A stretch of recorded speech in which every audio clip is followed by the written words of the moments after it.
तो दोस्तों आज से हम यहाँ पर एक न्यू सीरीज स्टार्ट करने वाले हैं। अगर आपको एक सीरीज के अंदर ओवर पावर मेन कैरेक्टर को देखना है तो ये सीरीज आपके लिए बिल्कुल परफेक्ट होगी। एक ऐसा मेन कैरेक्टर जो अगर किसी को देख ले तो वो इंसान जगह पे मर जाए, उसको अटैक करने की भी जरूरत ना पड़े, वो बस अपना हल्का सा ऑरा का इस्तेमाल करे कि दुश्मनों की लाशें बेच जाए। उसकी एंट्री मारते साथ ही दुश्मनों के दिल में ऐसा खौफ बैठ जाए कि वो मैदान छोड़कर भाग जाए। अगर इस तरह के पावरफुल मेन कैरेक्टर को आपको देखना है तो आज की सीरीज में हम यहाँ पर उसी तरह के बंदे से मिलने वाले हैं जिसका नाम होगा जुआन किन। एक ऐसा लड़का जो कि शुरुआत में बहुत कमजोर था, उसे लड़ाई के दौरान जीतने से ज्यादा खुद की सेफ्टी पर ध्यान रहता था, लेकिन किस्मत को कुछ और ही लिखा हुआ था। एक दिन उसकी किस्मत इस तरह से बदल जाती है कि वो इतना ज्यादा स्ट्रांग हो जाता है कि मानो पूरे कॉन्टिनेंट के अंदर उसके जितना पावरफुल कोई भी ना हो। तो हम यहाँ पर बिना ज्यादा स्पॉइलर दिए हुए इस सीरीज को स्टार्ट करते हैं। तो सीरीज के स्टार्ट में हम यहाँ पर अपने मेन कैरेक्टर जुआन किन को देखते हैं। वो किसी अलग ही वर्ल्ड के अंदर आकर पहुंच चुका था। ये यहाँ पर आया कैसे थोड़ी देर के बाद हमें पता चलेगा, लेकिन यहाँ पर आने के बाद उसके सामने एक सेक्रेट वेपन होता है। वेपन यहाँ पर जुआन किन से कह रहा था कि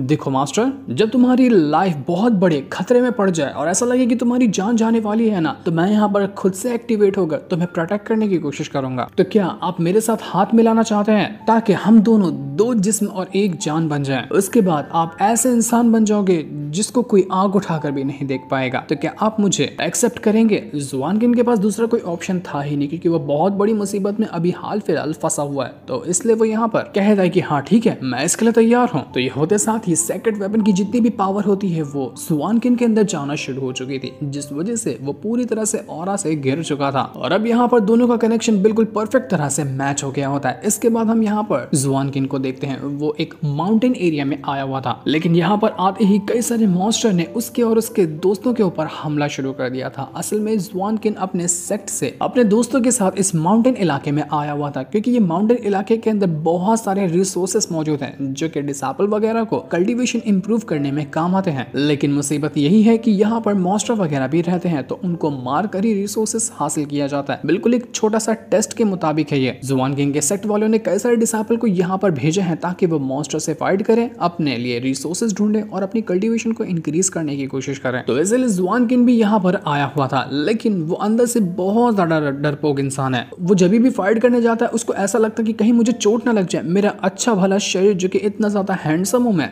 इसमें चोट लग गई तो मैं कितना बदसूरत दिखूंगा। इसलिए वो फाइट से ज्यादा खुद को ही बचाने में लगा हुआ होता है। लेकिन मॉन्स्टर बहुत ज्यादा स्ट्रॉन्ग थे, जिस वजह से जुआन किन की हालत खराब हो जाती है। इसके बाद हमें कुछ टाइम पहले का सीन दिखाया जाता है, जब ये सारे के सारे जुआन किंग और उसके दोस्त वगैरह इस माउंटेन एरिया में शुरू में ही एंट्री मारे थे और अभी तक के इनका मुकाबला किसी भी मॉन्स्टर वगैरह से नहीं हुआ था। तो यहाँ पर सारे दोस्त मिलकर एक मीटिंग कर रहे होते हैं कि हमें किस तरह से मॉन्स्टर को मारना चाहिए। जुआन किन यहाँ पर मस्त ज्ञान दे रहा होता है कि देखो, फाइट से ज्यादा ना हमें हमारी सेफ्टी पे ध्यान रखना चाहिए। तुम्हें पता ही होगा कि कितने सारे पावरफुल कल्टीवेटर रह चुके हैं जो कई बार फाइट के दौरान भी मारे गए। इतनी मेहनत करो, इतने पावरफुल कल्टीवेटर बनो, लेकिन क्या पता कब कोई दुश्मन आकर हमारी वाट लगाते हुए चला जाए, उसके बाद हम क्या रह जाएंगे? सिर्फ इतिहास के पन्नों में लिखे रह जाएंगे, लेकिन हमारी जान तो चली गई ना। इसलिए इस फाइट के दौरान हमें जब भी ऐसा लगे कि हमारी हालत खराब होने वाली है, मॉन्स्टर हमारे पर अटैक कर सकते हैं, तो सीधा मैदान छोड़कर भाग जाना। किसी चीज की जरूरत नहीं है, बस आंख बंद करना और दौड़ते जाना ताकि मॉन्स्टर के इलाके से बाहर निकल जाओ। तो उसके बाकी फट्टू दोस्त जो लोग थे वो लोग कहने लग जाते कि हाँ बॉस, क्या कमाल का ज्ञान दिया है तूने, हम तो यही चीज अपनाएंगे, जैसे खतरा लगेगा हम भाग जाएंगे वहां से। लेकिन उनमें से एक समझदार बंदा था, वो कहने लग जाता है कि ये तो हमारी एक प्रैक्टिस है ना, हमारे सेक्ट वालों ने हमें यहाँ पर भेजा है। वैसे भी उनको पता है कि यहाँ के जितने भी मॉन्स्टर हैं वो उतने ज्यादा स्ट्रॉन्ग नहीं है,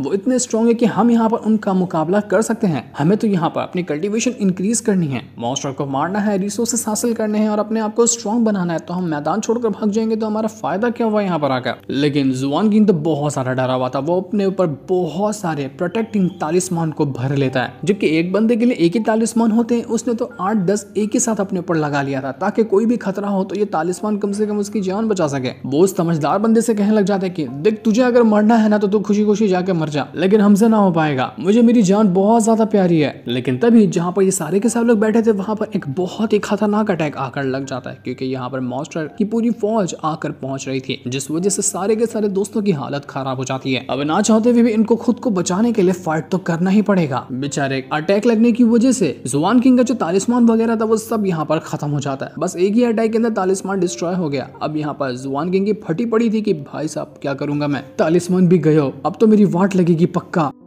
जैसे ही वो लोग यहाँ पर अभी जो मॉन्स्टर वगैरह आए थे उनको देखते हैं, उन सारे लोगों की हालत खराब हो जाती है कि नहीं यार ये तो एंशिएंट मॉन्स्टर है। मास्टर ने नहीं कहा था कि हमें यहाँ पर एंशिएंट मॉन्स्टर के साथ फाइट करनी है, उन्होंने तो कहा था कि हमें नॉर्मल मॉन्स्टर के साथ फाइट करनी होगी। एंशिएंट मॉन्स्टर का मुकाबला हम थोड़ी ना कर सकते हैं, हम तो अभी भी सेट के अंदर ज्वाइन हुए, हमारे पास उतनी पावर ही नहीं है। तो यहाँ पर एंशिएंट मॉन्स्टर कैसे आ गए? लगता है कि हमारी किस्मत आज बहुत बुरी थी, हमारी आज वाट लगने वाली है। वो मॉन्स्टर जैसे ही जुआन किंग के पास आकर उसके ऊपर हमला करते हुए उसकी जान के लेने वाला था कि तभी वहां पर एक सुंदर सी मोहतरमा की एंट्री होती है। वो एक प्रिंसेस थी और वो यहाँ पर आई थी एक फायर लोटस पे खड़ी होकर। वो यहाँ पर आकर उन एंशिएंट मॉन्स्टर से कहने लग जाती कि तुम्हारी हिम्मत कैसे हुई जो यहाँ पर डिसेबल के ऊपर हमला करने की कोशिश कर रहे हो? मैं तुम्हें यहाँ पर नहीं छोड़ने वाली, तुम सारे के सारे एंशिएंट मॉन्स्टर तुम मेरे हाथों मरोगे। जो देखकर बाकी जितने भी लोग थे वो यहाँ पर कहने लग जाते हैं कि अरे वाह ये तो होंगयान है, ये तो एक प्रिंसेस है, ये हमारी मदद करने के लिए आई है ना, तो पक्का हम यहाँ पर बच जाएंगे क्योंकि इनके बाद जो इनका फायर लोटस है वो सबसे ज्यादा कमाल का है और ये फायर एलिमेंट की पावर को भी कंट्रोल कर सकती है, तो ये हमें जरूर आकर इन एंशिएंट मॉन्स्टर से बचा लेगी, हमें कुछ नहीं होगा। उधर होंगयान की यहाँ पर फटी पड़ी थी, वो कहने लग जाते कि जाने में जाना ही, वरना तो मैंने सोच ही लिया था कि आज ही मेरा यहाँ पर कफन दफन हो जाएगा इन मॉन्स्टर के हाथों, लेकिन इस होंगयान ने आकर मुझे बचा लिया। होंगयान उन मॉन्स्टर के साथ जाकर फाइट करने लग चुकी थी, लेकिन वो मॉन्स्टर बहुत ज्यादा स्ट्रॉन्ग थे। वो अपनी पावर का इस्तेमाल करते हुए होंगयान के ऊपर अटैक किए जा रहे होते हैं। होंगयान अपनी फायर पावर की मदद से उनको मारने की कोशिश करती है, लेकिन तब भी वो जो एंशिएंट मॉन्स्टर थे वो उसके हर अटैक को डिस्ट्रॉय कर देता। धीरे धीरे करते हुए ऐसा लगने लग जाता है कि यहाँ पर होंगयान कमजोर होती हुई नजर आ रही है और उसके ऊपर एक बहुत ही खतरनाक अटैक जाकर लग चुका था, जिस वजह से उसकी हालत खराब हो जाती है। लो हो गया गरीबी में आटा गीला। सारे लोग उम्मीद लगाकर बैठे थे कि होंगयान अगर उनको बचाएगी, लेकिन होंगयान की तो खुद हालत खराब हो गई। इसके बाद वो मॉन्स्टर सीधा पहुंच जाता है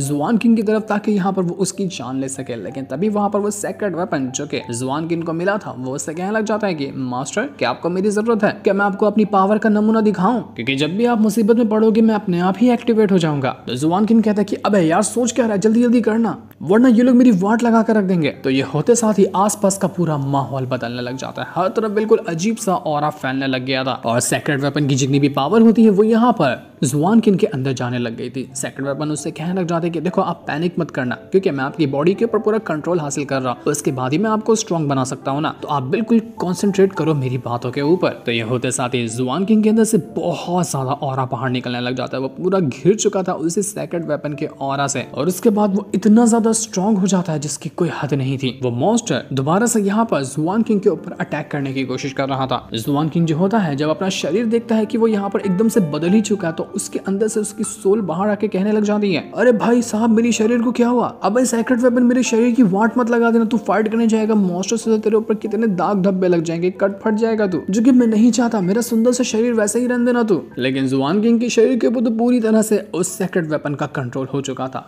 वो कंट्रोल के बाद जुआन किंग कहने लग जाता है कि करीब करीब 10,000 साल से मैं इस लम्हे का इंतजार कर रहा था कि कब मुझे वापस से फाइट करने का मौका मिलेगा, और आज यहाँ पर मुझे दोबारा से फाइट करने का जब मौका मिला तो मैं बहुत ज्यादा खुश हूँ। जुआन किंग हैरान कि अरे भाई साहब इस सेक्रेट वेपन के अंदर क्या चीज मौजूद थी, इसने तो पूरी तरह से मेरी बॉडी को ओवरटेक कर लिया, मेरा कंट्रोल ही नहीं है मेरी बॉडी पे। तब जैसे ही वो मॉन्स्टर यहाँ पर जुआन किंग के ऊपर अटैक करने वाला, जुआन किंग सिर्फ इतना कहता है डिस्ट्रॉय, और जैसे उसने डिस्ट्रॉय कहा था इतना खतरनाक और उसके अंदर से बाहर निकलता है कि सामने वाला मॉन्स्टर फट कर उसके चीथड़े उड़ चुके थे। एक सेकंड के अंदर उसकी धज्जियां उड़कर रख दिया था इस जुआन किंग ने। वहां मौजूद सारे के सारे लोगों को बिल्कुल एक सदमा लग जाता है कि भैंस की टांग ये क्या हुआ, जुआन किंग सबसे ज्यादा डरपोक इंसान सबसे ज्यादा पावरफुल अटैक कैसे कर सकता है, ये हमारा जुआन किंग ही है ना, कि इसको क्या हो गया ये। जैसे जैसे होंगयान और उसके दोस्त वगैरह जितना यहाँ पर जुआन किंग से इंप्रेस होते हैं, उनके अंदर से थोड़ा सा ऑरा बाहर निकलता है जिसपे कुछ नंबर्स वगैरह लिखे हुए थे, और वह सारा का सारा ऑरा चला जाता है उस सेक्रेट वेपन के अंदर। अब ये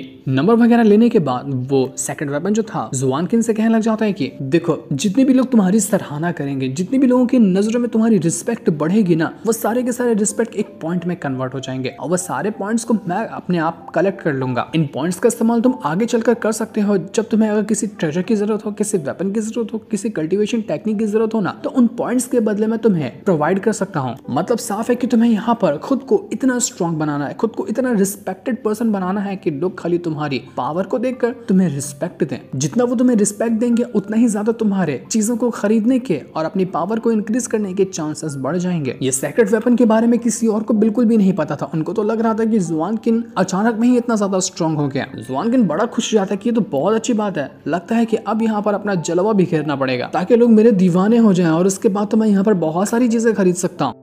लेकिन तभी वहां पर एक और बहुत ही ज्यादा स्ट्रॉन्ग मॉन्स्टर आकर पहुंच चुका था और वो यहाँ पर आया था जुआन किंग के ऊपर हमला करने के लिए ताकि वो उसकी जान ले सके। लेकिन जुआन किंग अपनी पावर का इस्तेमाल करते हुए फुल एटीट्यूड के साथ उसी मॉन्स्टर की तरफ बढ़ना शुरू कर देता है। बाकी लोग उससे कह रहे थे कि अबे जुआन किंग मरने जा रहा है क्या, मर जाएगा तू, आजा फटाफट से पीछे, वरना ये मॉन्स्टर तेरी जान ले लेगा। लेकिन जुआन किंग सुनने को तैयार ही नहीं। वो बिल्कुल किसी एम्परर की तरह झुके, इतना स्ट्रॉन्ग हो कि उसके कदमों में पूरी दुनिया हो, इस तरह के एटीट्यूड के साथ वो आगे बढ़ रहा था। लेकिन उसके अंदर से बेचारे जुआन किंग की सोल की फटी पड़ी होती कि लगता है कि इस बार तो मेरा शरीर फटेगा, ये सेक्रेट वेपन मुझे बर्बाद करके छोड़ेगा। जुआन किंग के बाद जब यहाँ पर सेक्रेट वेपन का कंट्रोल होता था तो जुआन किंग बिल्कुल अलग ही तरह से बात करता था, एकदम एटीट्यूड के साथ, जैसे कि वो कोई मुहावरे कह रहा हो या हार्ड हार्ड वर्ड्स कह रहा हो कि चांद सूरज आज भी वैसे हैं जैसा कि हजारों साल पहले हुआ करते थे, दुनिया आज भी उतनी ही बुरी है जैसा कि पहले हुआ करती थी। इस तरह की वो बातें करता था। तो उसके ऐसे बात करने के तरीके को जब बाकी लोग सुनते हैं ना तो उनको डाउट होने लग जाता है। वो जो होंगयान थी वो कहने लग जाती है कि मेरे ख्याल से ना मैंने कहीं तो सुनकर रखा है कि इस तरह से बातें कौन करता था। पुरानी किताबों में लिखा है कि आज से करीब 10,000 साल पहले एक हेवन के डिवाइन एम्परर हुआ करते थे। वो सेम बिल्कुल इसी तरह से बात करते थे। उनकी पावर इतनी थी कि पूरे के पूरे कॉन्टिनेंट या फिर पूरा वर्ल्ड ही क्यों ना कह लो, उनके जितना स्ट्रॉन्ग पूरी दुनिया में कोई नहीं था। उनका जलवा पूरे इस अर्थ के अंदर नहीं बल्कि हेवन के अंदर भी था। लोग उनका नाम सुनकर बिल्कुल कांप जाया करते थे। लेकिन एक बहुत बड़ी बैटल हुई जिसमें वो डिवाइन एम्परर पूरी ताकत के साथ लड़े थे, लेकिन आखिरकार फाइनली जाकर उनकी जो फिजिकल बॉडी थी वो डिस्ट्रॉय हो गई। उस टाइम तो लोगों ने मान लिया कि यहाँ पर डिवाइन एम्परर खत्म हो चुके हैं। लेकिन अब जब मैं यहाँ पर जुआन किंग को देख रही हूँ ना, इसका इस तरह से बात करने के तरीके को देख रही हूँ ना, तो मुझे ऐसा लगता है कि उस डिवाइन एम्परर की सोल अभी भी बची हुई थी, जो हो सकता है कि यहाँ पर इसी माउंटेन इलाके के अंदर फंसी हुई हो। और जैसे यहाँ पर जुआन किंग आया उसके ऊपर उस सोल ने कब्जा कर लिया होगा। इसी वजह से अचानक में जुआन किंग इतना ज्यादा स्ट्रॉन्ग हो चुका है। यानी कि ये जुआन किंग नहीं बल्कि हमारे डिवाइन एम्परर हैं। मतलब कि दोस्तों उस सेक्रेट वेपन के अंदर किसी और ने की नहीं बल्कि उसी हेवन के डिवाइन एम्परर की सोल मौजूद थी, जो अब यहाँ पर जुआन किंग को पूरी तरह से कंट्रोल कर चुकी है। और जब चाहे जुआन किंग उसी डिवाइन एम्परर की पावर का इस्तेमाल कर पाएगा। जैसे ही वो मॉन्स्टर दोबारा से जुआन किंग के ऊपर अटैक करने की कोशिश करता है, जुआन किंग तो बिल्कुल ही एकदम बैडेस्ट लुक में आ चुका था। उसके अंदर से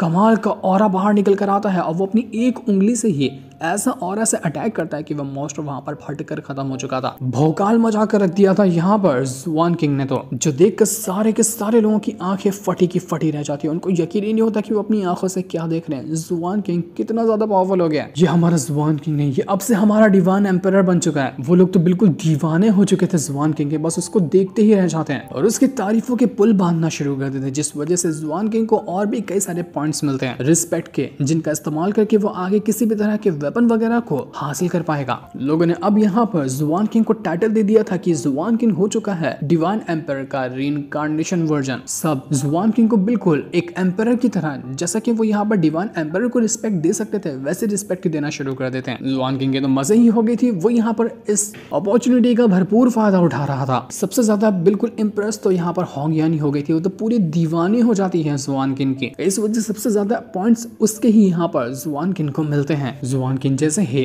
होंगयान की तरफ देखता है, होंगयान के अंदर तो बिल्कुल घंटियां बजने लगती है। वो शर्म से पानी पानी हो चुकी थी। अब इतने पावरफुल मॉन्स्टर को मारने के बाद वहां पर एक बहुत ही कमाल का हर्ब बाहर निकल कर आता है, क्योंकि यहाँ पर मॉन्स्टर को मारने पर हर्ब मिलते थे जिससे डिसेबल की कल्टीवेशन होती है। तो इस चीज को देखकर जुआन किंग कहने लग जाता है कि इस मामूली से हर्ब की मुझे जरूरत नहीं है, ये तो मेरा कुछ भी नहीं कर पाएंगे, तुम्हें ही चाहिए तो तुम रख लो। जो सुनकर होंगयान बिल्कुल और ज्यादा खुश हो जाती है कि इतना कमाल का रिसोर्सेस यहाँ पर जुआन किंग ने मुझे ऐसे ही दे दिया। होंगयान जो थी वो यहाँ पर जुआन किंग से कहने लग जाती कि आगे जो माउंटेन का इलाका है ना, उसके अंदर और भी कई सारे पावरफुल मॉन्स्टर रहते हैं, तो क्या हमें उनके साथ क्या करना चाहिए? कहीं वहां से और भी एंशिएंट मॉन्स्टर आकर हमारे ऊपर हमला ना कर दे। तो ये सुनने की देरी थी। जुआन किंग सीधा का सीधा उसी माउंटेन की तरफ बढ़ना शुरू कर देता है, ताकि वहां जाने के बाद वहां के भी मॉन्स्टर की धज्जियां उड़ा सके। अंदर से बेचारा जुआन किंग की सोल उससे कह रही थी सेक्रेट वेपन से कि भाई साहब तू क्या कर रहा है, एक तो बड़ी मुश्किल से ये मॉन्स्टर मरे तो मेरे शरीर की वाट लगा देगा, अबे रुक जा। लेकिन सेक्रेट वेपन तो पूरी तरह से उसके ऊपर कंट्रोल कर चुका था। इस वजह से वो यहाँ पर रुकता ही नहीं। सभी लोग कहने लग जाते हैं कि हमारे इस कॉन्टिनेंट का सबसे पावरफुल बंदा सामने आ चुका है। अब देखना जुआन किंग के कैसे जलवे बिखरते हैं पूरे कॉन्टिनेंट के अंदर। लेकिन थोड़ी देर के बाद यहाँ पर सेक्रेट वेपन का कंट्रोल जुआन किंग के बॉडी के ऊपर से खत्म हो जाता है। जुआन किंग से कहने लग जाती है कि तेरी भैंस के टांग गलत टाइम पे क्यों खत्म हो रहा है तू? मैं भी जा रहा हूँ माउंटेन पे, तुझे लगता है कि तेरी मदद के बगैर मैं यहाँ पर उनको हरा पाऊंगा? अबे तू भी मेरी मदद कर। जुआन किंग एक गुफा के पास आता है और वहां पर कुछ देर के लिए आराम करने के लिए रुक जाता है, ताकि वो यहाँ पर पहले अपनी पावर बढ़ा सके, पेट पूजा कर सके। यहाँ पर आकर वो अपनी पेट पूजा करता है और थोड़ा पावर वगैरह को सीखने की कोशिश करता है ताकि यहाँ पर उस माउंटेन के अंदर जाने के बाद कुछ तो वो मुकाबला कर पाएगा।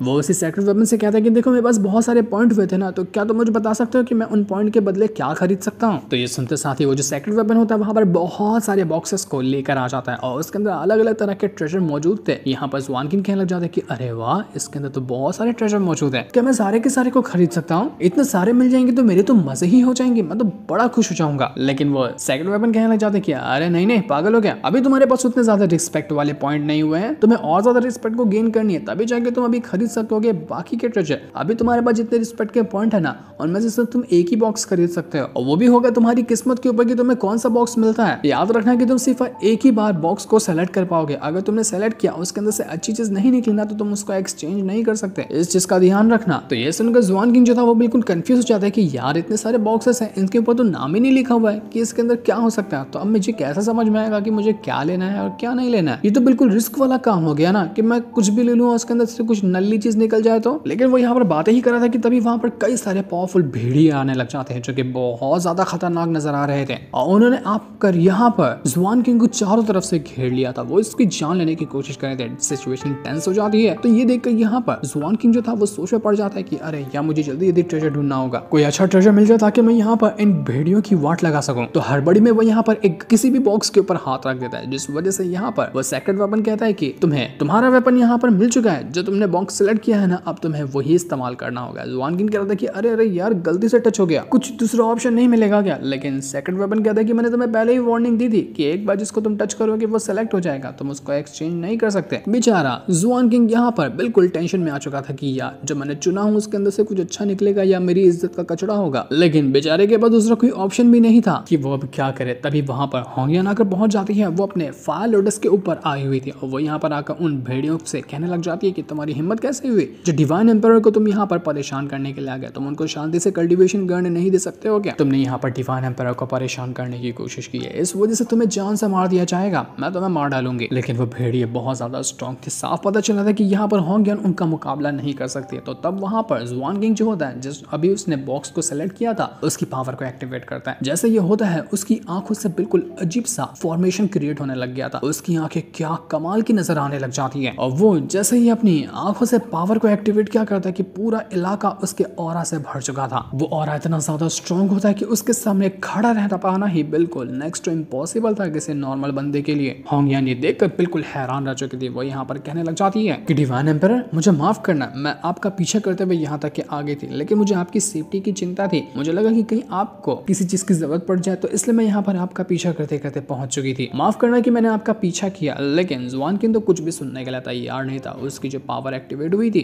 वो जैसे ही अपनी आंखें खोलता है उसके अंदर से ऐसा ऑरा बाहर निकल कर आया था कि सारे के सारे वो जो भेड़िए वगैरह थे सबकी वाट लग जाती है, सब मारे जा चुके थे। यही टेक्निक मिली थी जुआन किंग को अभी, जिसकी मदद से तो उसने यहाँ पर भेड़ियों को फाड़ कर रख दिया। जुआन किंग एकदम हैरान और काफी ज्यादा खुश हो जाते हैं कि अरे वाह क्या कमाल की टेक्निक थी ये तो। मुझे लगा कि गलती से मुझे ये मिल गया, लेकिन यही सबसे ज्यादा कमाल का था। जान में जाना है कि मैं यहाँ पर बच गया। मैंने सोच ही लिया था कि मैं यहाँ पर मरने वाला हूँ इन भेड़ियों के हाथों। जिस चीज से होता यह है कि होंगियान वापस से इंप्रेस हो जाती है जुआन किंग से और इस वजह से जुआन किंग को वापस से और कई सारे पॉइंट्स मिले थे। लेकिन वो इतने काफी नहीं थे कि यहाँ पर जुआन किंग एक और किसी ट्रेजर का इस्तेमाल कर सके। उसको और ज्यादा रिस्पेक्ट गेन करनी पड़ेगी अगर उसको और भी ट्रेजर चाहिए। तो होंगियान जो थी वो यहाँ पर जुआन किंग से कहने लग जाती है कि डिवाइन एम्पायर आपको ऐसा नहीं लगता कि ये मॉन्स्टर जो है ना वो अचानक में ही इतने ज्यादा स्ट्रॉन्ग हो चुके हैं? ये इस इलाके के मॉन्स्टर नहीं है, क्योंकि जाहिर सी बात है अगर इस तरह के खतरनाक मॉन्स्टर अगर इस इलाके में होते ना तो हमारे मास्टर हमें कभी भी यहाँ पर नहीं भेजते, क्योंकि ये जगह खतरे से खाली नहीं है। यहाँ पर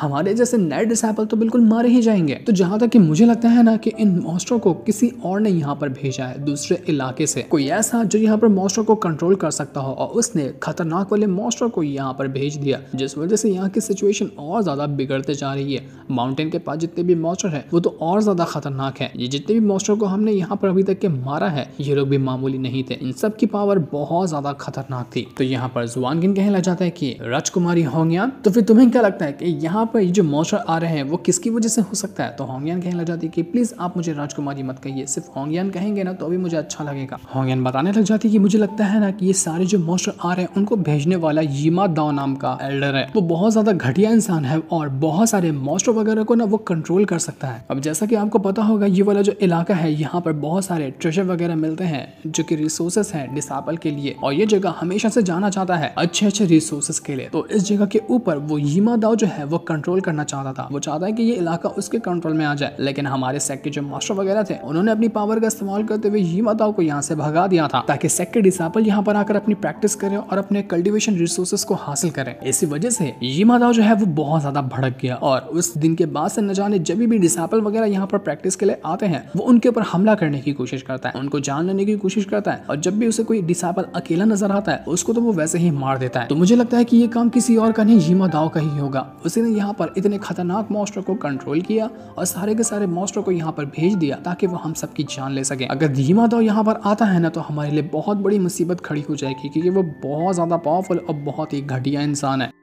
ये सुनकर अंदर ही अंदर वो जो जुआन की था उसकी हालत खराब होने लग जाती कि भाई साहब यीमा दाओ यहाँ पर आ गया तो मैं क्या करूंगा। एक तो माउंटेन वाले मॉन्स्टर के बारे में सुनकर ही मेरी हालत खराब पड़ी है और अब यीमा दाओ भी यहाँ पर अपने साथियों के साथ पहुंच गया तो मेरी तो वाट लग जाएगी। नहीं, मुझे जल्दी से खुद को प्रिपेयर करना होगा भागने के लिए। लेकिन सेकंड वेपन वाला जो जुआन किंग था वो उसे कहना चाहता है कि भागोगे नहीं, मैं तुम्हें भागने दूंगा ही नहीं। तुम्हें ट्रेजर चाहिए ना, तुम्हें अपनी रिस्पेक्ट बढ़ानी है ना, तो तुम्हारे पास यही तो मौका है। यीमा दाओ यहाँ पर अगर आता है तो उसका भी बैंड बजा देना, उसके बाद लोगों की नजर में तुम तो बिल्कुल कमाल के हो जाओगे और तुम्हारी रिस्पेक्ट भी बढ़ जाएगी। तो जुआन किंग कहने लग जाता है कि तू यार मुझे फंसाएगा, बहुत बड़ी मुसीबत में तू फंसाने वाला है, कहीं मेरी जान ही ना चली जाए। लेकिन मजबूरी में आकर वो यहाँ पर कह देता है होंगयान से कि ठीक है, अगर यीमा दाओ भी यहाँ पर आता है ना तो मैं उनको मारने के लिए तैयार हूँ। तुम मुझे बस बताओ कि अभी मुझे और भी कई सारे मॉन्स्टर कहाँ मिलेंगे, मैं सबको मार दूंगा और यीमा दाओ आएगा तो उसको भी जान से मार दूंगा, मुझे किसी से डर नहीं लगता। तो होंगयान यहाँ पर कहने लग जाती है कि बिल्कुल एम्परर जैसा आप कहें, मुझे उम्मीद थी कि आप इसी तरह के जवाब देंगे। तभी वहाँ की जमीन हिलने लग जाती है और बहुत सारा डिमोनिक ऑरा चारों तरफ फैलने लग गया था जो कि और ज्यादा मॉन्स्टर वगैरह को अट्रैक्ट कर रहा होता है। और ये ऑरा किसी और वजह से नहीं फैला था बल्कि यहाँ पर एंट्री मार रहा था यीमा दाओ अपनी पूरी आर्मी को लेकर। वो काफी ज्यादा स्ट्रॉन्ग और उसकी आर्मी में भी बहुत सारे खतरनाक लोग नजर आ रहे थे। जुआन की ये देखकर कहने लग जाता है कि हो गया काम, लग गए मेरे, ये मुसीबत की घंटी तो अभी यहाँ पर आकर पहुंच गया। होंगयान जो थी वो यहाँ पर यीमा दाओ को देखकर कहने लग जाती है कि तुम्हें क्या लगता है कि इस बार तुम यहाँ पर आकर हमें नुकसान पहुंचा दोगे? नहीं, इस बार ये नहीं होने वाला क्योंकि मेरे साथ आज यहाँ पर है डिवाइन एम्परर, वो तेरी धज्जियां उड़ा कर रख देंगे। मैं यहाँ पर तेरी जान लेने को तैयार हूँ और अगर मुझे कुछ होता है तो डिवाइन एम्परर वैसे भी तुझे नहीं छोड़ेंगे। तो तूने यहाँ पर आकर अपनी ही मौत को दावत दे दी है, तू मरने के लिए तैयार हो जा। जो सुनकर यीमा दाओ भड़क चुका था वो कहने लग जाते कि तुम बचकाने, तुम लोगों को क्या लगता है कि तुम यहाँ पर मुझे मार दोगे? देखो तो जरा कि तुम लोगों के अंदर कितनी ज्यादा अकड़ आ गई है और कितनी ज्यादा पावर है तुम्हारे पास। वो तुरंत अपनी पावर का इस्तेमाल करते हुए और भी बहुत ही खतरनाक बीस्ट को समन करना शुरू कर देता है ताकि वो अपनी पावर का इस्तेमाल करते हुए जुआन किंग और होंगयान को जान से मार सके। अंदर ही अंदर जुआन किंग की तो फटकर हाथ में आ गई थी कि भैंस की टांग लग गए, मेरे कोई बचाओ मुझे। अबे सेकंड वेपन जल्दी से अपनी पावर एक्टिवेट कर, मेरे पास तो पॉइंट भी नहीं है, मैं तो ना भी यहाँ पर तेरे से ट्रेजर ले सकता हूँ ना ही तू मुझे यहाँ पर पोजेस कर रहा है। अच्छा कंट्रोल कर ले मेरे ऊपर और मुझे स्ट्रॉन्ग बना दे वरना यीमा दाओ मेरी फाड़ देगा। यीमा दाओ अपने साथियों से कहता है कि साथियों तैयार हो जाओ और जाकर खत्म कर दो इन दोनों के दोनों बचकानों को। बहुत ज्यादा उछलने की कोशिश करें, इनको भी पता चलना चाहिए कि हमसे पंगा लेने का आखिर अंजाम क्या होता है। तो यह सुनते साथ ही यीमा दाओ के जितने भी साथी वगैरह थे वो सभी अपनी पावर का इस्तेमाल करते हुए होंगयान और जुआन किंग की तरफ बढ़ना शुरू कर चुके थे। होंगयान यहाँ पर अपने फायर लोटस की मदद से एक प्रोटेक्शन बैरियर बनाने की कोशिश करती है ताकि यहाँ पर उनके अटैक यहाँ पर ना पहुंच सके और उसे और होंगयान